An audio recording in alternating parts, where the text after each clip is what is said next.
So in recent light of the word socialism being thrown around in so many media circles and political circles, I figured it would be good to do a clear video on it. So what I'm going to be talking about is equality of outcome and how socialist governments implement policy that moves towards equality and how they use that to oppress the masses. Seeing as how socialism is such a large blanketing term, I won't be able to exactly cover everything specific about the certain countries that I'm going to go over, but as always, I like to try and paint a broader spectrum. One thing that is important to keep in mind is that a lot of these countries and a lot of these socialist regimes, they often use language, media, and indoctrination to kind of control the people. So just to kind of define socialism, it usually involves something along the lines of the state control of the means of production. Like I already said, it's a large blanketing term, right? If you think about blanketing terms just in general, something random, cars, engineering. When looking at socialism, right, it can range from something all the way to the Orwellian sense, where you have complete government control, all the way to something more along the lines of a single party state that operates as kind of a single entity in the global scale. So just starting with the Soviet Union, obviously it started with the Bolshevik Revolution in Russia, and that was in 1917.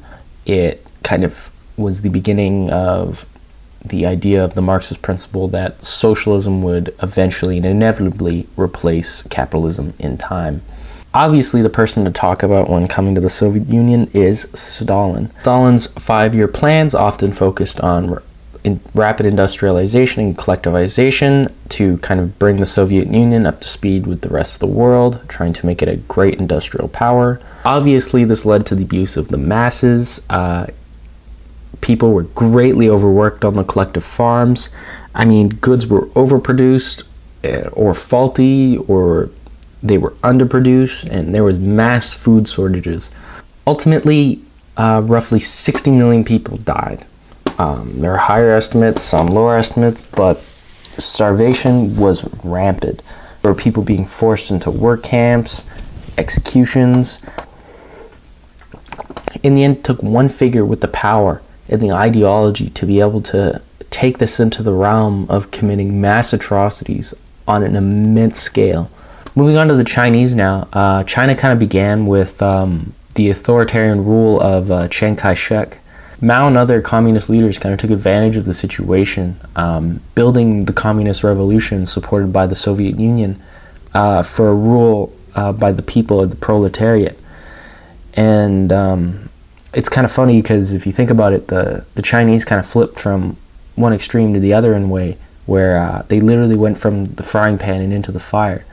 And the Chinese Communist Party almost immediately started initiating state control over banking, enterprise. It redistributed land. It put people in collective farms. People were being killed who were part of the former bourgeoisie.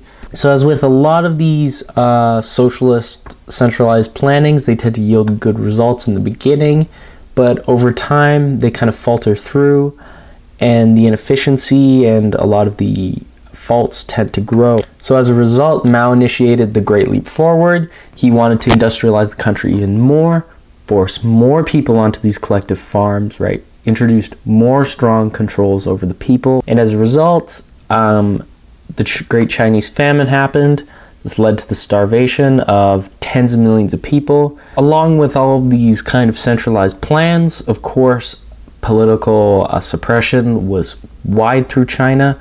One of the more specific incidents is Peng Dehuai.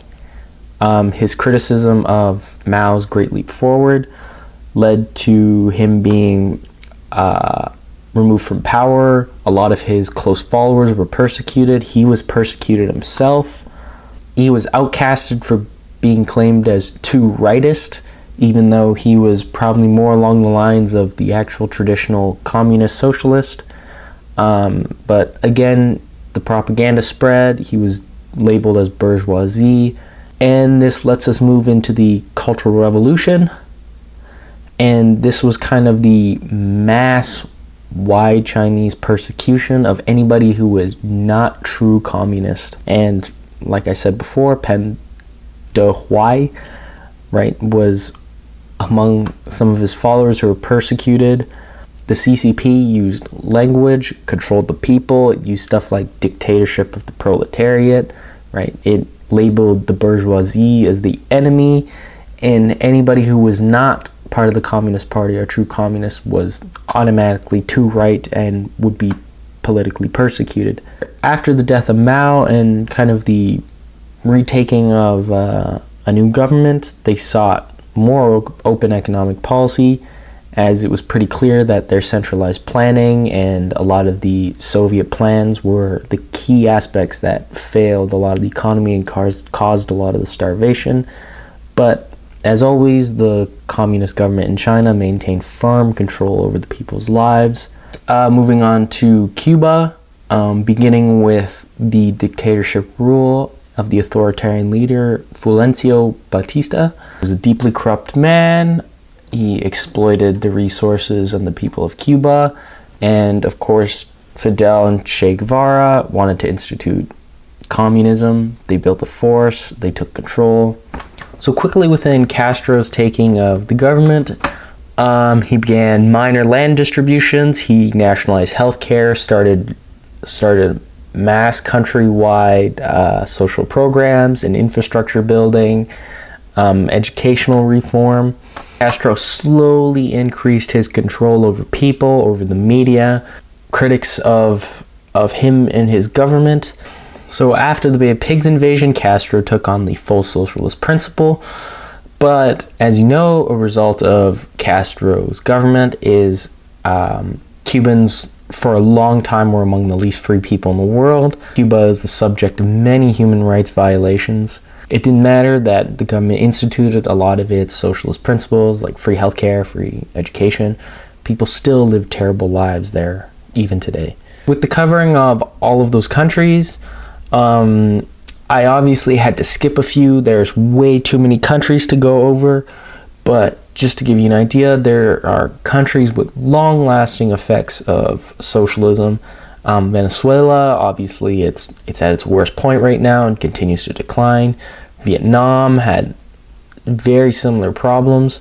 It's more along the lines of China now. North Korea is, of course, it's still under the control of the Kim family. There are numerous African nations that suffered at the hands of communism and socialism.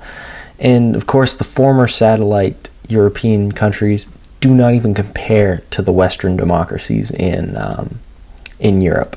So socialism is predicated on equalizing everybody. More in today's terms, compassion side of politics. And the thing is that socialism takes every measure possible to do so. All of these regimes committed mass executions of political dissidents, of intellectuals, put people in labor camps.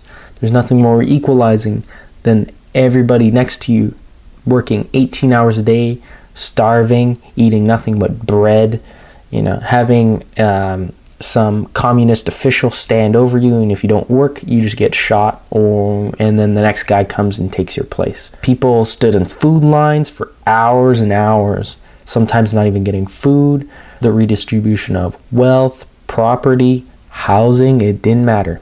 Everything was equalized in everybody's life.